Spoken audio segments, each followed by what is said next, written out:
प्रिय मित्रों, मैं विनम्रतापूर्वक आपको नमस्कार करता हूँ।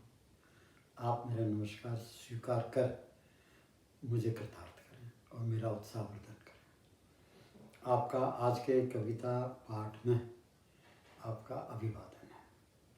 मैं Rohtash Gupta, retired professor of zoology, Kurukshetra विश्वविद्यालय कुरुक्षेत्र, वर्तमान में सेवानिवृत्त काल में मैं कविता सर्जन करता हूँ। और आज जो मैं आपको कविता पाठ करूँगा आपके सम्मुख, उसका शीर्षक है तिरंगा। जो हमारा झंडा है, तिरंगा, राष्ट्रीय ध्वज, उस वो हमारा आज का शीर्षक है। और यह मेरी कविता संग्रह जो 2016 में छपी है, और ये कविता 2014-15 के दौरान लिखी गई, और अब मैं सितंबर 2020 में आपके सामने एक कविता पाठ कर रहा हूँ। इससे कहने से पहले देखिए, अगर देखा जाए तो एक तो बात ये है कि सारी मानवता एक है। जैसे कि हमारे लिखा हुआ वासुदेव कुटुंबकम, और इसको देशों में ना बांटो। लेकिन एक रीत चली आई है कि हमारे 200 से भी ज़्यादा देश हैं, और उनसे जो अच्छी चीज़ वो ये है कि अगर देश हैं तो एडमिनिस्ट्रेशन, शासन प्रशासन के लिए प्रबंधन, सुप्रबंधन करने के लिए थोड़ी जिम्मेवारियां एक निश्चित विशेष क्षेत्र की मिल जाती हैं। अगर कहीं एक ही सरकार होती, एक ही देश होता, तो इतना सुप्रबंधन नहीं हो सकता था। दूसरा, जब बहुत सारे देश हैं, अगर उसको सकारात्मक तरीके से लें तो उनमें प्रतिस्पर्धा भी आती है, सहयोग की भावना भी आती है, भाईचारे की भावना भी आती है। तो जब ऐसा है तो हर एक देश का ये कि हर एक देश में प्रतिस्पर्धा की भावना बनी रहे, उसके प्रति कुछ चिन्ह होते हैं जिनको देख के उनका मन भाव विभोर उठता है, और उनमें से एक जो है वो है तिरंगा। तो हमारे भारतवर्ष का राष्ट्रीय ध्वज कभी उसके बारे में अपने भारतवासियों को सुना करके और उनकी भावनाओं को जागृत करके ये कहता है कि आज विश्व पटल पर भारत को अग्रिम पंक्ति के अग्रिमतम स्थान में सुशोभित करने के लिए हमें बहुत सारे परिश्रम करने होंगे और बहुत सारे सोच विचार करने होंगे। और उनमें से एक सोच विचार है कि हमें अत्यंत उत्कृष्ट दृष्टि से अपने राष्ट्रीय ध्वज का मान सम्मान करना होगा। अब देखिए कवि क्या कहता है। हम सब अपने तिरंगे पर बलिहारी, हम सब अपने तिरंगे पर बलिहारी, समस्त भारत इसकी शान और शौकत पर बलिहारी। हम सब अपने तिरंगे पर बलिहारी, समस्त भारत इसकी शान और शौकत पर बलिहारी। हवा के वेग से जो इसके बदन पर लहरें बनती हैं, हवा के वेग से जो इसके बदन पर लहरें बनती हैं, इन मन भावन लहरों पर बलिहारी। वह कमाल कर दिया उसने। आगे कहता है, बलिहारी हम उन वीरों पर, बलिहारी हम उन वीरों पर जिन्होंने कुर्बान कर दी अपनी जिंदगी सारी। बलिहारी हम उन वीरों पर जिन्होंने कुर्बान कर दी अपनी जिंदगी सारी। लड़ते मरते इसे अखंड फहराया, लड़ते मरते इसे अखंड फहराया, उन सपूतों के जीवन पर बलिहारी। मर मिट गए वो तिरंगे खातिर, मर मिट गए वो तिरंगे खातिर, पर्वत शिखरों पर शहादत देने को थे आतुर। मर मिट गए वो तिरंगे खातिर, पर्वत शिखरों पर शहादत देने को थे वो आतुर। हिम शिखरों ने उनसे कुर्बानी मांगी, हिम शिखरों ने उनसे कुर्बानी मांगी। उनके शौर्य के क्या कहने, उनके तेजस पर हम बलिहारी, उनके तेजस पर हम बलिहारी। नजर उठाकर ऊपर देखो। कवि कह रहा है कि देखिए कि भाव विभोर हो जाओ और तेज में आ जाओ, तेजस से परिपूर्ण कर लो अपने मन के समंदर को, और झंडे की तरफ देखो, और झंडे की तरफ देख के एक साथ भाव विभोर हो जाओ। कैसे? कहता है, नजर उठाकर ऊपर देखो, नजर उठाकर ऊपर देखो कौम के सम्मान को, नजर उठाकर ऊपर देखो कौम के सम्मान को। निहारो उसे मन की आंखों से देश के श्रोमणी चिन्हित सम्मान को। आज़ादी की ये है न्यामत। देखिए झंडा जो है ना, ये एक न्यामत है, एक गिफ्ट है। आज़ादी की ये है नियामत, चिन्ह है ये वीरों वीरों के बलिदानों का। बलिहारी जाओ खुली बाहों से, बलिहारी जाओ खुली बाहों से, नमस्कार करो यह दामन स्वरूप है हमारे अरमानों का। तिरंगे को हर हृदय में बसाना है। तिरंगे को अभी तो जनता है, अब हमारे कितना 1 अरब 34 करोड़ के करीब हो गए। अब तकरीबन सारे 70%, अगर नहीं तो 65% आज के देश में गांव में रहते हैं। उनके अगर कपड़े देखे जाए, धोती पाके रखते हैं, और धोती का अगर मैंने खुद उड़ीसा में देखा है इंटीरियर में जाके, एक धोती का 100 ग्राम भी वजन नहीं होगा। जिसके पास में एक धोती है जिसका 100 ग्राम भी वजन नहीं है, वो तिरंगे को जान नहीं सकता। उसको उसकी जान पहचान ही नहीं है, कभी उसके साथ में उसका इंट्रोडक्शन ही नहीं हुआ। तो ये कभी ये कह रहा है कि उससे भी इंट्रोडक्शन कराना है क्या।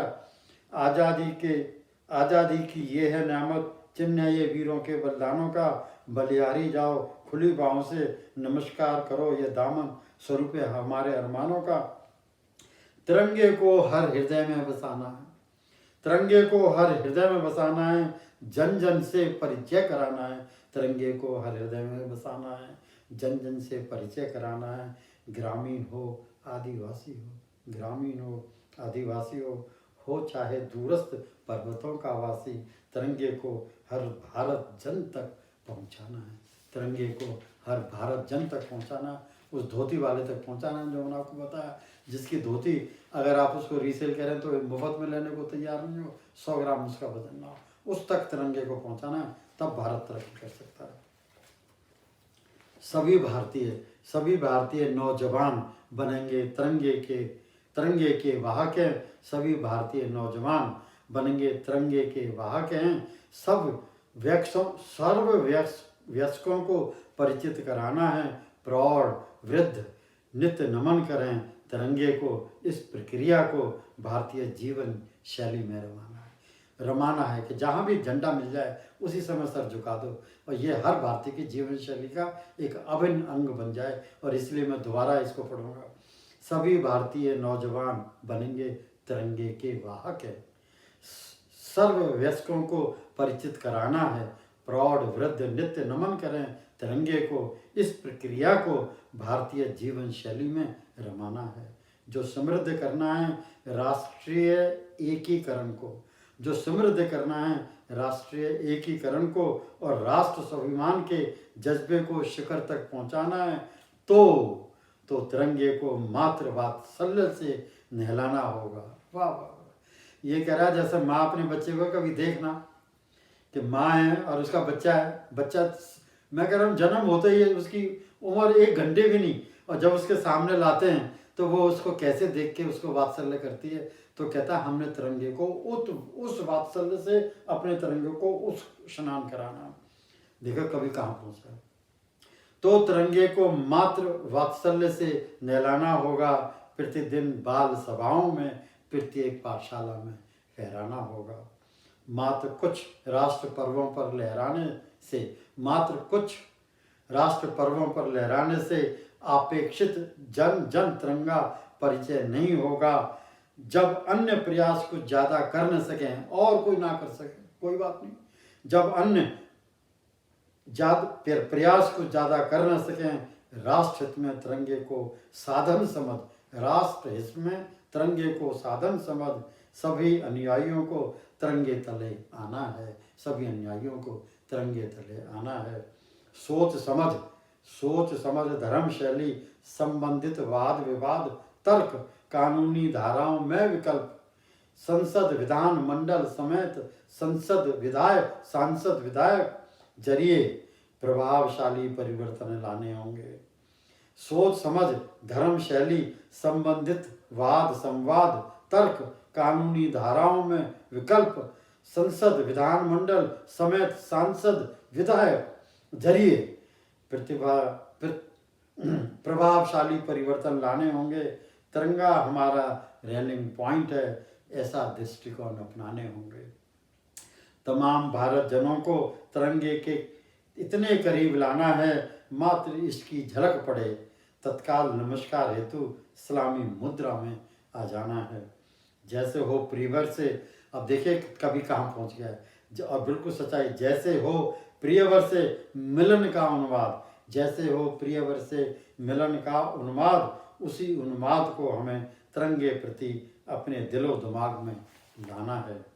ऐसे हों आचार विचार हमारे, जो कभी न बीते होता है, ऐसे हों आचार विचार हमारे, और ऐसा तिरंगे प्रति व्यवहार हो हमारा, चित्त चिन्ह बन जाए भारत की एकता का, तिरंगा चिन्ह बन जाए भारत की एकता का, फहराए घर घर जैसे तिरंगा एकमात्र शान हो भारत का। द्योतक है ये कौन तिरंगा, द्योतक है ये हमारे राष्ट्रीय प्रभुत्व का, द्योतक है ये हमारे राष्ट्रीय प्रभुत्व का, लिखा हुआ है इसके ऊपर सहस्त्रों वर्षों का हमारा संग्रामी इतिहास। अंतिम आओ इसके रंगों से, तिरंगे के रंगों से, आओ इसके रंगों से रंग लें हम अपने तन मन व शख्सियत को। देखो कवि क्या कह रहा है, वो तो रिक्वेस्ट ही कर सकता है, लेकिन भारतवासी मान भी जाएंगे, भारत मान है, भारतवासी भी मान है, तो कहता आओ इसके रंगों से रंग लें हम अपने तन मन व शख्सियत को, भारत भविष्य की खुशहाली व उत्थान को। ये भारत के भविष्य है और ये भारत का उत्थान है। कौन, तिरंगा। भारत भविष्य की खुशहाली व उत्थान को जन जन इसे निजी परिजन समझे, जन जन इसे निजी परिजन समझे, उज्ज्वल कर लें भारत के भविष्य व भारत के भाग्य को। धन्यवाद।